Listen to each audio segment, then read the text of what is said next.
Bismillahirrahmanirrahim. Assalamualaikum warahmatullahi wabarakatuh. Welcome back again in my YouTube channel Adam Farisal. Sebelum menonton video ini, silahkan Anda subscribe, like, and comment, and share kepada teman-teman sehingga dapat bermanfaat kepada yang lain. Baik, saat ini kita akan membahas tentang Agile Leadership. Itu adalah formula yang paling tepat diterapkan, diimplementasikan pada kondisi saat ini. Bagaimana sistem yang agile atau metode agile diterapkan pada perusahaan, pada enterprise. Di mana agile itu adalah bahasa Indonesia mungkin adalah cepat, tangkas. Jadi kalau didefinisikan literally-nya agility adalah kemampuan bagaimana dia menciptakan dan merespon suatu perubahan. Jangan goalnya adalah profit pada suatu turbulence bisnis, lingkungan yang cepat berubah. Jadi ada dua di sini kata kuncinya adalah bagaimana dia menciptakan perubahan, menciptakan peluang, ya, dan juga merespon akan perubahan itu sendiri.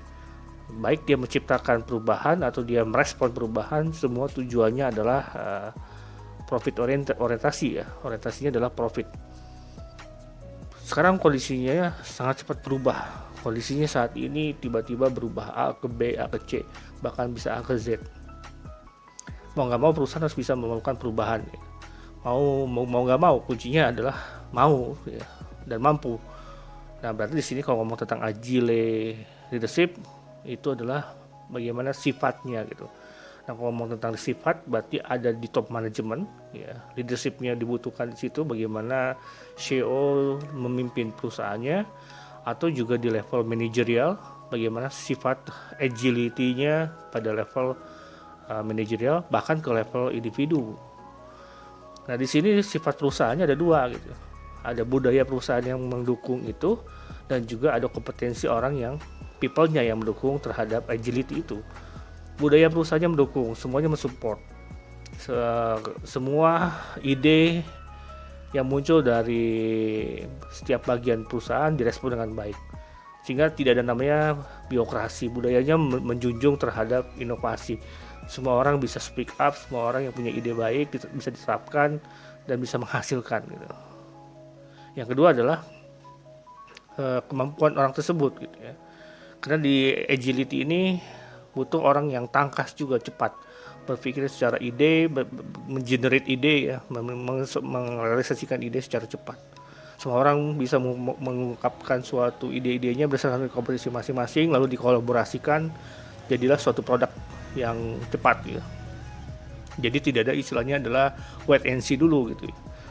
Nah, memang diperlukan manajemen resiko juga, bagaimana menghitung profitnya, bagaimana melihat loss-nya gitu. Tapi selama dia melihat di sini berarti harus punya vision ke depan gitu. Karena namanya visi ke depan tidak langsung jadi hari ini instantly, tapi dia butuh visi ke depan. Dia harus punya suatu produk, dilihat visinya ke depan. Mungkin saat ini dia tidak terlalu baik, tapi di tahun berikutnya atau di tahun yang tepat gitu, dia menjadi produk yang baik. Nah, jadi ada budaya perusahaan yang support, ya agak susah kalau memang budayanya masih bersifat kaku, ya, rigid, semua butuh birokrasi. Ada juga yang kedua adalah people-nya kurang mendukung di situ, ya. Berarti di sini budaya perusahaannya juga harus semua orang punya power, ya.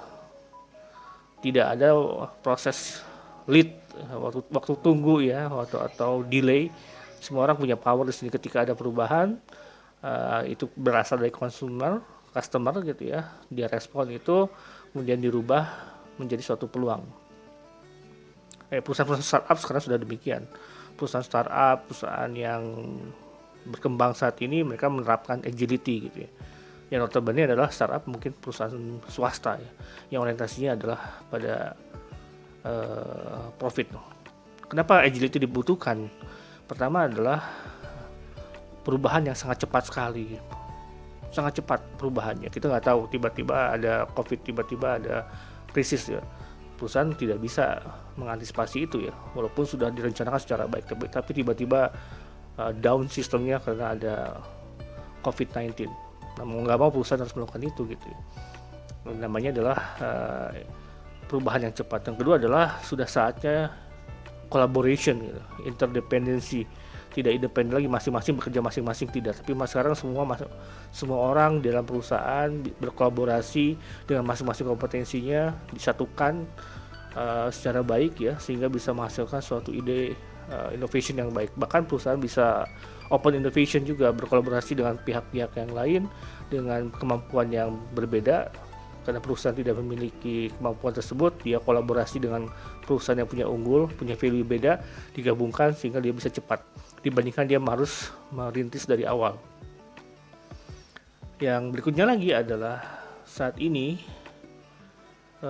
mau gak mau perusahaan harus melakukan perubahan ya, yang namanya adalah secara cepat, baik secara dokumentasi, secara komunikasi gitu ya. Sekarang harus mulai diterapkan demikian. Semuanya tidak harus berdasarkan dari tempat, waktu gitu ya.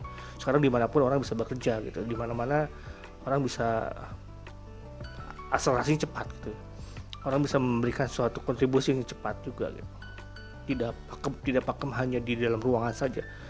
Jadi semua orang bisa memberikan kontribusikan ide, dikumpulkan kayak stick note gitu ya, dikumpulkan masing-masing sehingga dia akan digabungkan sehingga jadi ditrialkan suatu ide sehingga jadilah suatu produk yang cepat. Ketika ada perubahan dia tidak membuat dari nol lagi, tapi berdasarkan dari permasalahan yang ada.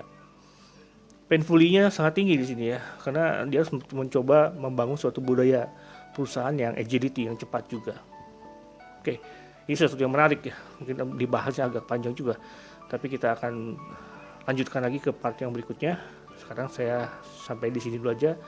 Jadi kesimpulannya adalah perusahaan harus memiliki sifat agility, atau bahkan sampai supervisinya pun harus memiliki sifat leadership agility, mau tidak mau gitu ya.